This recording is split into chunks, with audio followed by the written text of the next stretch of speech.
Welcome to the Reality Revolution. Today, we're going to read a powerful quote channeling in regards to the cycles of light and darkness.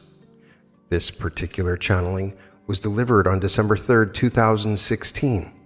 Quo is a group of higher density beings that are channeled through LL research that answer questions of a spiritual nature. And I've found them to be amazingly transformative, and their message is one of love.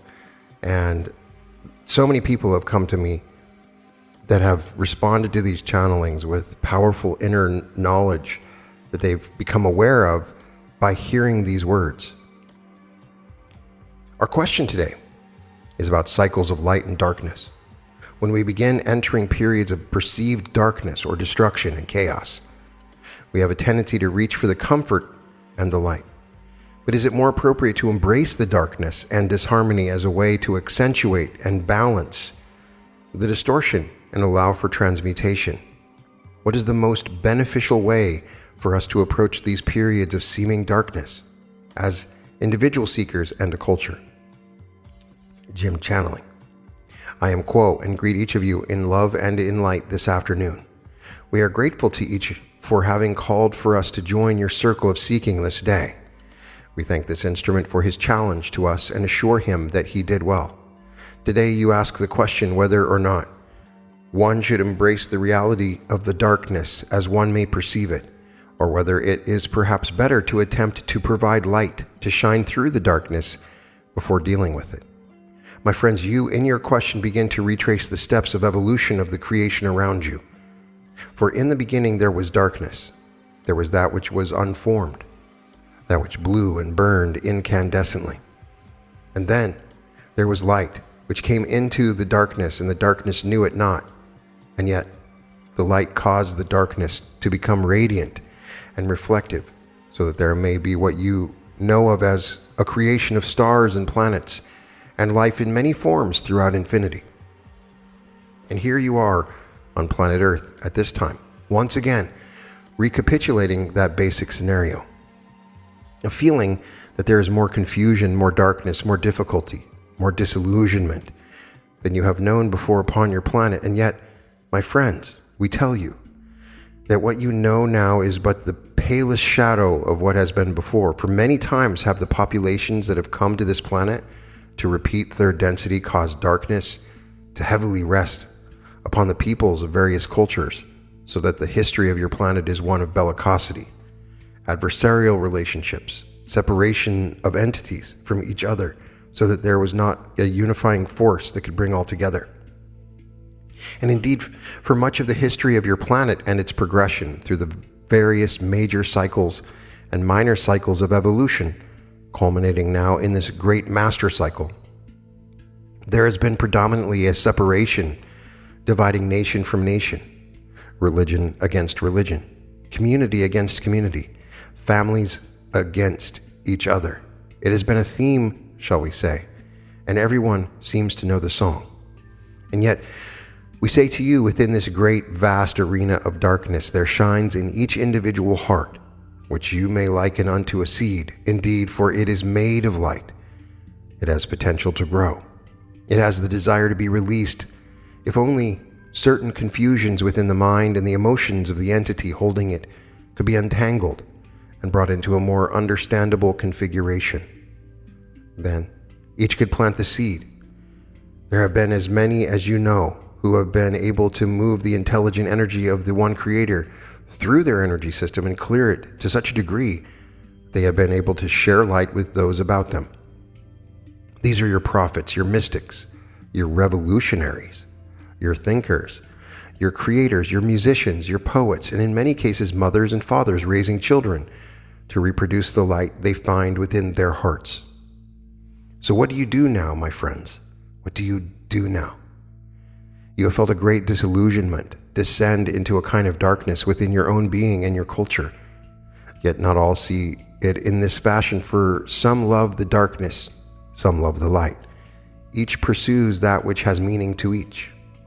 And so we look at you now as beings of light with free will paramount in each experience, with the ability to direct that free will in whatever direction you wish.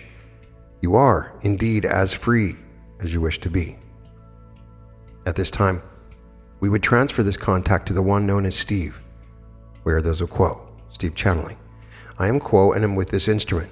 We would like to greet this group, sensing that there is amongst you a sorrow, and that this sorrow gives rise to concerns that are of a deep-seated nature, because there has been a sense that a movement well underway towards a lightening of the planetary vibration has in fact been undermined to some extent, has been invaded, if you will, by a kind of counter-movement that undoes what has been so difficult in the first place to do. And so there arises a great deal of frustration and dashed hope among those who have been able to gather themselves to some form of seeking of the light. The precondition, as we have said, for this seeking of the light is that one should have liberated oneself through a realization of the free will that each seeker enjoys. At the same time, we would suggest that each free will entity also understands himself or herself to be a part of a larger whole, and to be engaged in a process of integrating the energies of that larger whole, which is your social energy complex, such that there can be in the communion of free seekers of the light a strengthening of that seeking to one harmonious purpose, with a sure sense that this harmonious purpose can come to serve as a resource for the all. Now, the all of which we speak cannot be exclusive of any, and yet again and again you discover that there seems to be a fracturing of community.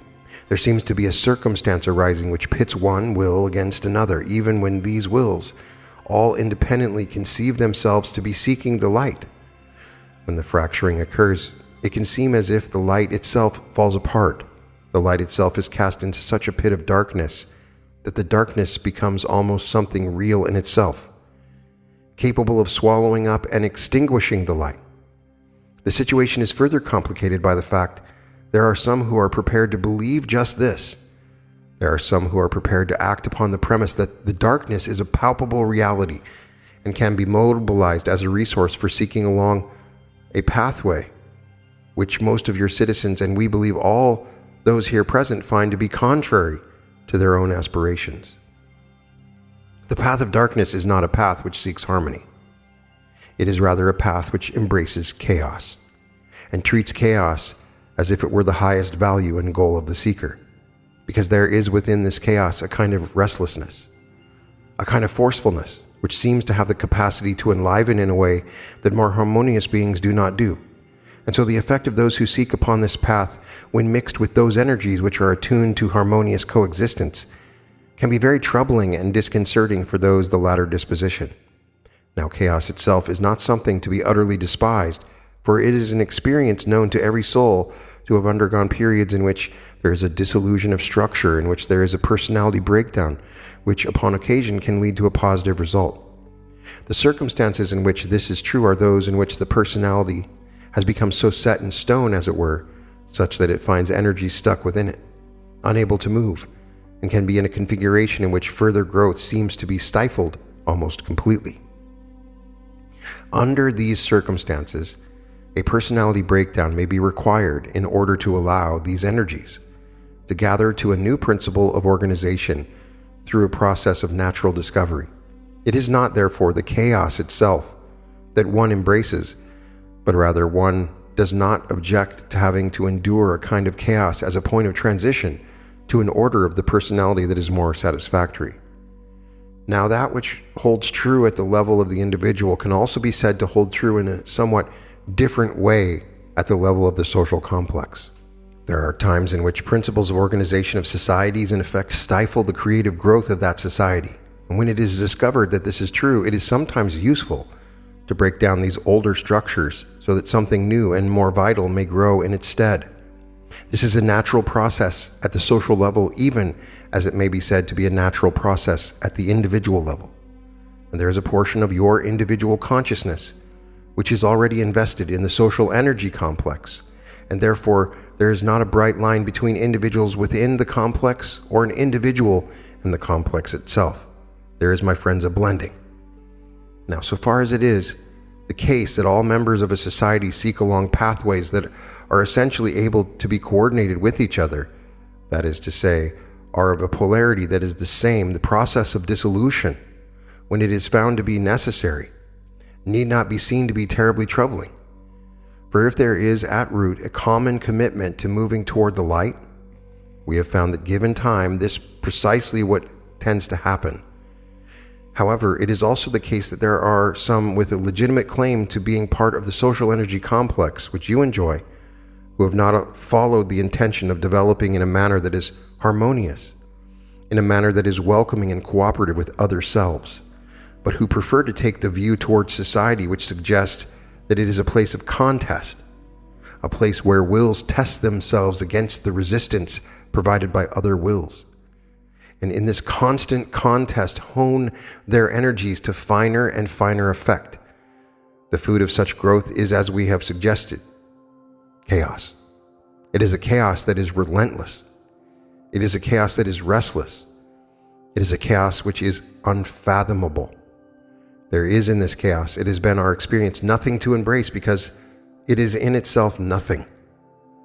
And so we cannot recommend to those who have chosen to serve on the path of service to others that the darkness itself, the chaos itself, the disorder or disharmony itself be actually embraced. It can be seen to be, upon occasion, a temporary state through which one passes, and upon those occasions it is well not to attempt to resist the chaos, because we find that the very attempt to resist it creates an echo of the chaos itself in the resistance, and that can reverberate well down to the roots of one's being, and the effects of that can be profound.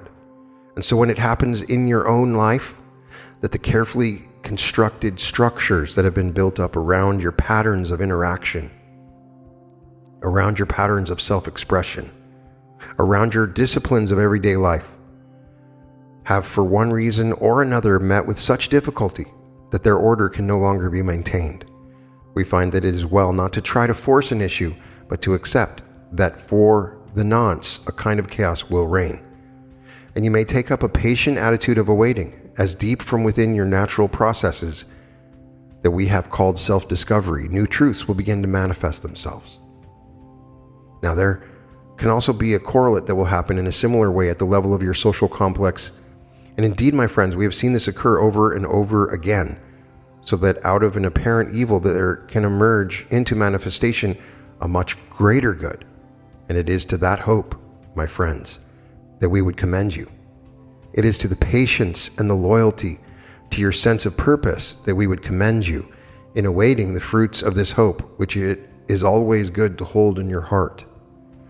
You are entities of very great power, my friends. In your free will, there is a possibility of transformation, not only of yourselves, but of your entire planetary sphere.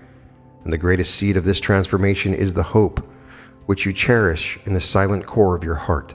We would suggest to you that in this silent core, it is not so much the darkness of chaos that reigns, but a light which shines inwardly and gathers itself to clarity of purpose, to fullness of intent, slowly, slowly, slowly, unseen, unsuspected at first, but capable of emerging into such a glorious flowering that it can be an experience of great awe to witness the silent stirrings of intent to heal, to give to others, and to glorify the one Creator. These are the seeds that will allow your hope to blossom into a new reality that beckons. We will not say that the birth will be easy. It is sufficiently clear now that it will not. There will be dark times. There will be confusion. There will be many opportunities to turn away your eyes in despair as you gaze upon the deeds of your fellow human beings. Know, however, that you are an unquenchable source of love. That is the gift that you bring to the party, so to speak, and when you join with another, your gift is redoubled, and redoubled again, with the addition of each new soul that joins with you. So you begin your song silently. Perhaps it bubbles up within your heart and makes its way to your very lips, whereupon it becomes a melody which inspires a memory, another to sing along with you. And when the song becomes a chorus, and when it begins to fill the ears and the minds and the hearts of one more whose memory resonates with this song, that energy complex will begin to vibrate differently, will begin to vibrate as a social memory complex. And then, at that point, you will be well on your way towards entering a new dawn of experience. It is the dawn that awaits you. It is the dawn that lies on the other side of the darkness. The darkness can be seen as an impediment, or the darkness can be seen as a prelude to this dawn. As we have suggested, the choice is yours. You are creatures of free will. You are creatures each of infinite worth, and it is our hope for you, and it is our confidence in you that you will find your way. We are those of Quo, and we thank each here for giving us the opportunity to address you on this important and timely subject today. At this time, we would leave this instrument in the love and in the light of the one infinite creator and return to the one known as Jim to inquire whether there are further questions we may address. I am Quo. Adonai, my friends. Adonai. Jim channeling. I am Quo and am again with this instrument. May we ask if there be another query this afternoon? Austin. Quo, I have one, but if there is anybody with a question related to the group question, they can ask first. Okay, our friend E sent in a question that says, in 49.5, Ra says to attempt to raise the locus of this Kundalini meeting without realizing the metaphysical principles of magnetism upon which this depends is to invite great imbalance. My question is, how does one know that he or she has done enough work and is ready to explore Kundalini energy? When someone feels energy flows, specifically ones that are induced by breathing and movement meditative practices, what would be a way to explore and study these energies safely and without inviting imbalance? And what would be the signs of danger? I am Quo and am aware of your query, my brother. This is a substantial query with a great deal of preparation that we must make. You may look at your energy centers red through violet as a means of shining your light, shall we say in short. When the intelligent energy of the one creator moves from the logos, from the sun, to your energy field, the magnetic attraction of this energy through the red ray energy center is that which begins your appreciation of catalyst in your life experience according to the choices that you have made previous to your incarnation. The lessons that you wish to learn are all embodied within various of the energy centers, and as the intelligent energy of the one creator moves within your energy centers, you are then able to perceive it according to the, shall we say, coloration or choices made previous to the incarnation. This energy seeks to move upwards, arising into eventual union with the one creator in the indigo ray energy center. For indeed, at this center, the crown is already upon the head, and you are potentially the creator, for the creator resides there waiting for your discovery. As the energy moves into the red ray center, it is concerned with that which may be described as the survival in a physical sense of your being, of your body, of your incarnation, as well as the reproduction, sexually speaking, of other entities perhaps. If you have chosen this service for this incarnation, as the energy moves further upward to the next center, the orange ray is that which is concerned with the individual expression of your power or your emotions on a one-to-one basis with other entities. When this has been accomplished to a sufficient degree to allow the energy to move higher, then the yellow ray energy center is that which is awakened and which concerns itself with your expression and your energy upon a group level, with families, with communities, with the workplace, with teams, and so forth. If you're able to balance your energies in the yellow ray energy center to a sufficient degree to allow further movement, then the movement occurs into the heart energy center, the green ray center. This is that which expresses your energies upon a universal nature in love that is given to all with no expectation of return. This may be seen as a steady state of the one creator, for all is seen as that which is deserving of love and able to give love. The giving and receiving here is balanced. The energy center is that which marks the harvestability of an entity within the third density illusion. When you're able to open this center to a sufficient degree and give more love than you receive, shall we say, then your harvestability grows nigh. As the energy moves further into the blue ray energy center, the communication is that quality here of an inspirational nature, that one is able to give in great abundance to those about one, again expecting no return. This is the first truly spiritual energy center, for it gives as does the Creator, freely and inspirationally and continuously. If the energies within this center are balanced and open, then the indigo ray energy center becomes available to the seeker of truth. Here lies the power of the one Creator. If this energy center may be opened, activated, balanced, and then utilized to release the spirit as a shuttle into the violet ray energy center, contact with the one creator or intelligent infinity is possible. This is the rising of the Kundalini to its height, where the entity realizes itself as the one creator. However, if at any lower energy center, most especially the magnetically charged, in the, shall we say, negative sense of the negative pole of drawing under the entity energies of the red, orange, or yellow centers, have not been balanced sufficiently to withstand the impact of the rising of the energy to the indigo center, then there will be imbalances in the experience of this energy as it moves into the indigo ray energy center. These imbalances may be detected by an entity which has experienced some anomaly, shall we say, in the experience of the rising of the Kundalini. The anomaly may be that which is confusing, is surprising, unexpected, and which gives one doubt. This is the sign of not necessarily danger, but of imbalance. One may investigate the nature of the lower energy centers by utilizing the catalyst which is present in the daily experience.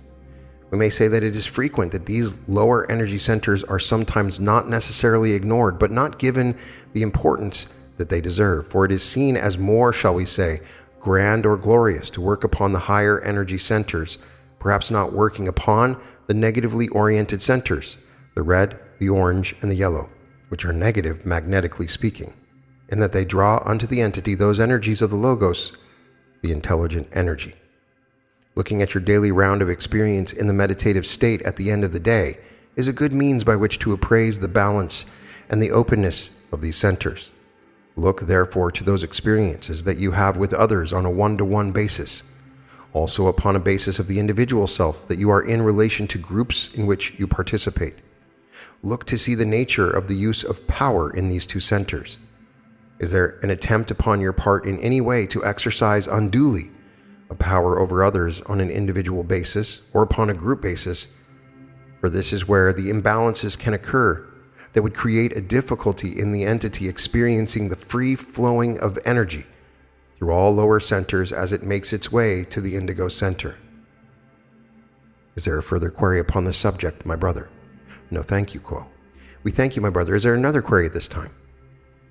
I have another one sent by our friend T, who wrote to us saying in Chapter 7 of Secrets of the UFO, Don Elkins described how ETs imprinted their message on Puharich's tape recorder. This blew T's mind, especially in the consideration of all the severe risks that, as he describes her, Lady Carla had to endure. So he wonders, wouldn't it be wonderful and risk-free to ask the Confederation to simply imprint their messages on some recording device?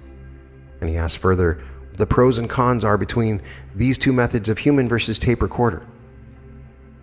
I am Quo, and am aware of your query, my brother. This is an interesting query. We find that the nature of the group receiving messages from supposed extraterrestrial sources or the individual receiving messages is based upon the qualities of the group or the individual, their strengths, their desires, their determination to be of service to others, and so forth. There are some entities which are, as the one known as Andriha Puharich, that have a love of the riddle, a love of the untangling of that which is put in symbolic form and not presented, shall we say, in the normal manner. This entity received information from sources which were, shall we say, not always of a positively oriented nature. These messages received in a fashion which was meant to, shall we say, glorify the puzzle-solving abilities of the one known as Andriha. Thus, the tape recorder was used. In other instances, other mechanical devices were used with this entity. We suggest that for these entities who are positively oriented, as was the one known as Andriha, and who have abilities to reflect this positivity in its most pure aspect, there is no machine or technology more efficient for the reproduction of contact with those of a positive orientation than the human mind. Human mind, which has been tuned to its highest and best qualities to transmit information in a stable fashion, is far superior to any mechanical device. Is there a further query, my brother? No, not in regard to that one. Thank you, Quo. We do have one from T, who writes, Dear Quo, as far as I learned from those of Ra, one holy and creative Logos is in every star sun, like a soul in one's body. If that's the case, I wish to know the metaphysical meaning among three kinds of star systems. That is, the single star system, the binary star system, and the multiple star system. A side question in my wildest imagination, if our solar system was a binary star system at the very beginning, does it mean that the balance between yin and yang would be much better than the current situation? I am Quo, and I'm aware of your query, my brother. We shall do our best to transmit our response through this instrument, though it is, shall we say, unfamiliar with the type of terminology that would be necessary to transmit this information with clarity and precision. The nature of various logi within the infinite creation is various, shall we say, for each has the free will to provide a means by which the one creator may know itself with greater variety and intensity, for indeed this is the reason for the creation. Thus there are some logi who have chosen to join forces with others in which you may call an experimental basis, to see if there might be more variety or intensity of experience possible by the joining of these forces. Each logos has the ability to create a system of planetary entities that will provide it with further means by which to offer to the creator experience that reveal itself more fully. Whether there may be 2 or 3 or more logi involved in such an experiment is up to the free will choice of those who share this desire to join together with others of their kind to provide an experience that is enough at variance from what could be produced by a single logos that the experiment is undertaken. We cannot begin to describe how the effects of more than one logos within a galactic system, or as you would call it, a solar system, would enhance the experience of the creator by the creator and each of the entities within the care of the single logos, the multiple logi, or what have you. We apologize for not being able to be more precise in our descriptions, but we have a language to work with which does not include the various qualities that would be necessary to cover in the description of such binary systems or trinary systems, shall we say. As far as we are aware, the sublogos that is your sun body has always been singular in its expression of its creation for the one creator. We find that this instrument grows somewhat tired, and we would suggest that we conclude with our farewell to you, as is our wont. Again, we thank you, my friends, for calling our presence this afternoon. We have greatly enjoyed our experience with you. The light that you shine outward and inward is most brilliant and full of the dancing energies of love, of unity, of joy, of experience well achieved, and of the hopes and aspirations for future service to others. We are those known to you as Quo. We leave you now, my friends, as we have found you, in love and in light. Adonai, Vasu, Boragas. And this concludes this channeling. Lots of really wonderful bits of information here. I do think that it's relevant to go back to the date that this channeling occurred, which was December 3rd, 2016. And they're really talking about current events at that time, which is right after the election in 2016. You can sense a sadness and a discussion of a darkness that's taking over, a major change in the world. And they don't disagree with that. They agree that there was a darkness that was ensuing from that election. And an interesting discussion of how to handle it. And their conclusion is, you don't embrace the darkness. You are the light. And that is part of this process. You are the light. But I found their discussion relevant and interesting as to what they were saying regarding chaos, darkness, and light.